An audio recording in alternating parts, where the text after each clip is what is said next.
Vous avez fait un bon troisième quart-temps, vous êtes bien revenu, vous avez égalisé. Hein. Ouais, on est bien revenu au troisième et on n'a pas réussi à faire l'intensité.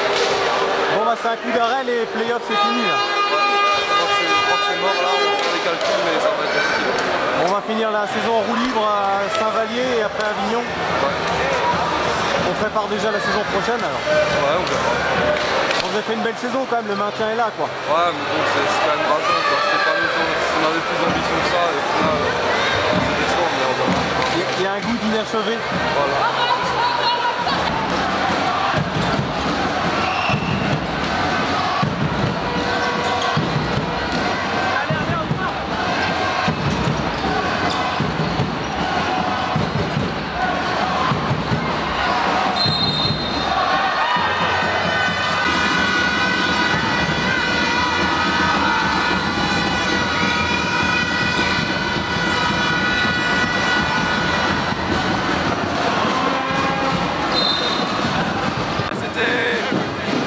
Attendait ce match et le hasard fait qu'on jouait quasiment, on va pas dire une place en play-off, mais celui qui perdait ce soir c'est un peu plus dur pour y aller. Et nous on s'est dit que tout ce qu'on a fait depuis le mois de décembre, il fallait pas le laisser, le laisser couler comme ça. Et je pense qu'on mérite d'aller chercher les play-offs. Et ce soir il fallait absolument gagner, c'était vraiment très dur. Je pense que les gens se sont fait plaisir, 101 à 93, c'était un super match, il y a eu des paniers des deux côtés, voilà, c'était un super derby.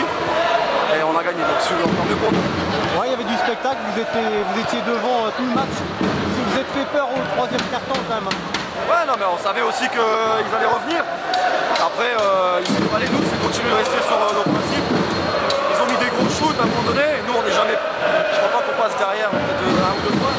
Et voilà, donc après, on savait qu'à l'usure, avec notre expérience et tout, on aurait pu continuer à développer notre jeu. Donc voilà, après, ce qui s'est passé.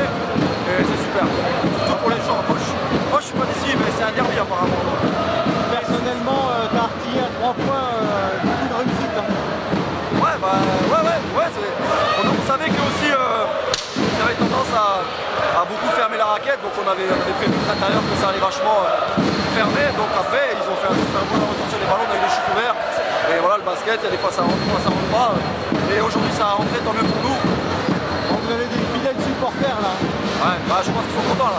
Ça faisait 3 semaines qu'ils nous parlaient de ce match, alors c'est super. Super parce que la semaine dernière on perd à domicile, donc voilà, on leur envoie ce petit cadeau. Quels sont les 2 derniers rendez-vous pour vous? On reçoit Quimper et on va à La Rochelle. Donc il faut au moins en gagner un, je pense, pour aller au play-off. Et on veut absolument, nous on fait pas de calcul, on veut tout gagner depuis le mois de décembre, on a changé, on veut tout gagner. Voilà, des fois ça arrive qu'on perd, c'est normal. Donc on va essayer de continuer à tout gagner.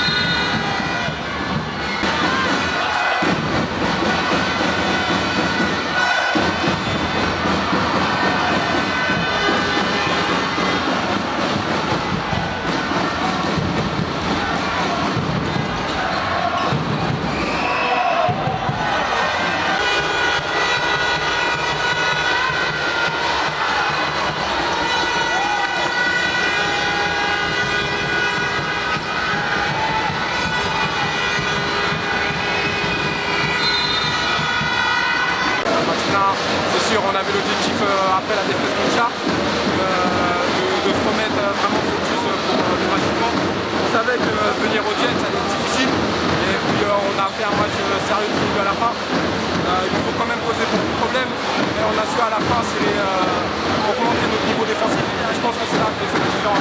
À la fin du 5e quart-temps, à la fin du 4e quart-temps, c'est vraiment la différence. Je suis vraiment content de la victoire, vraiment Bon, le play-off, encore une victoire alors, c'est ça? Ouais, c'est le meilleur, Mircourt City. Les playoffs, je pense qu'il faut qu'on gagne, il faut Quimper à domicile la semaine prochaine. Si on gagne, il est peut-être possible de passer playoff, mais pour le moment, rien n'est encore fait, il reste quand même 2 matchs. Et il faut voir aussi les résultats des autres équipes. Mais on reste concentré, on a un match à gagner à domicile. Et puis après, on verra pour les playoffs. Il y a eu beaucoup d'intensité sur ce match-là, du spectacle. Oui, une grosse intensité parce que c'était quand même un match à grand jeu. Et je pense que les deux équipes ont été au rendez-vous. Heureusement pour nous, c'est tombé de notre côté ce soir.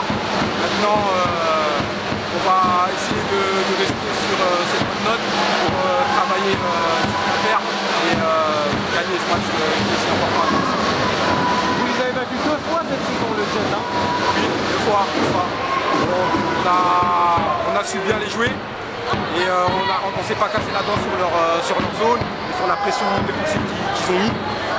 Donc non, je pense qu'on a fait deux bons matchs contre eux, surtout ce soir, parce que c'était vraiment important. Bon, pour conclure, est-ce que tu suis encore les résultats de l'EB Mirecourt? Bien sûr. Ils sont en Coupe de Lorraine, j'espère qu'ils ont gagné ce soir. Je leur souhaite.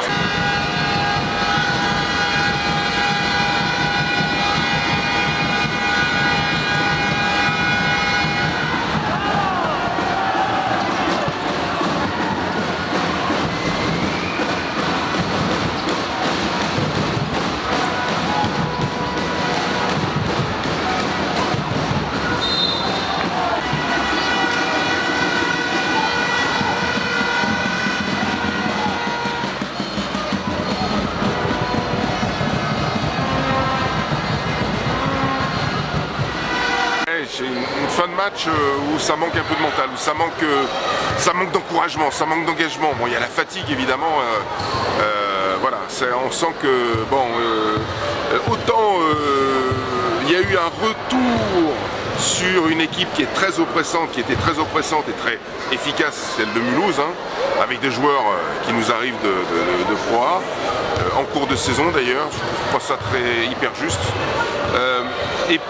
Et donc des joueurs du Jet Boss qui ne font pas de complexe, mais ils en font à la fin. Et c'est ça qui est déroutant.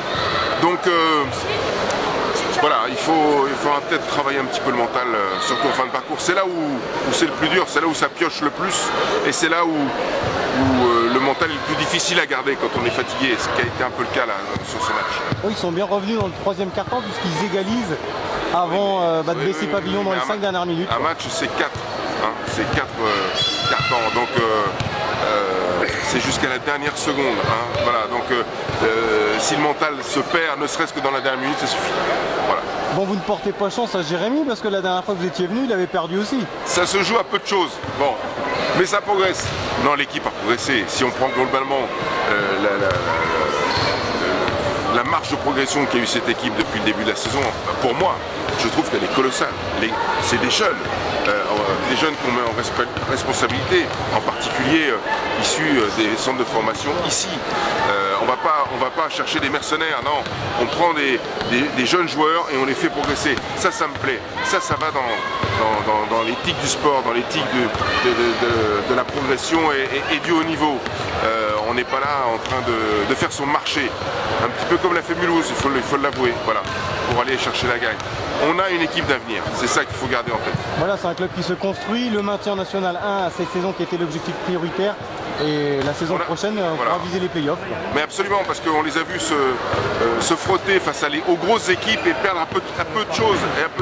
Bon, il manque pas grand-chose, il manque un peu de mental, un peu d'assurance, un peu d'engagement, un peu de trouille au ventre aussi à faire disparaître, il faut l'avouer, et puis je pense que ça ira mieux. Un dernier mot, David, sur la candidature de Paris pour les JO de 2024. On sait que ça a été perdu face à Londres la dernière fois. Est-ce que ça pourrait être une belle revanche? Bon, il ne faut pas parler de revanche, chaque candidature est différente. Chaque candidature a son histoire. Tout ce que j'espère, vraiment, sincèrement, c'est qu'il y ait une vraie sincérité d'engagement de ceux qui veulent aller chercher ces jeux. Parce que pour moi qui suis un Olympien,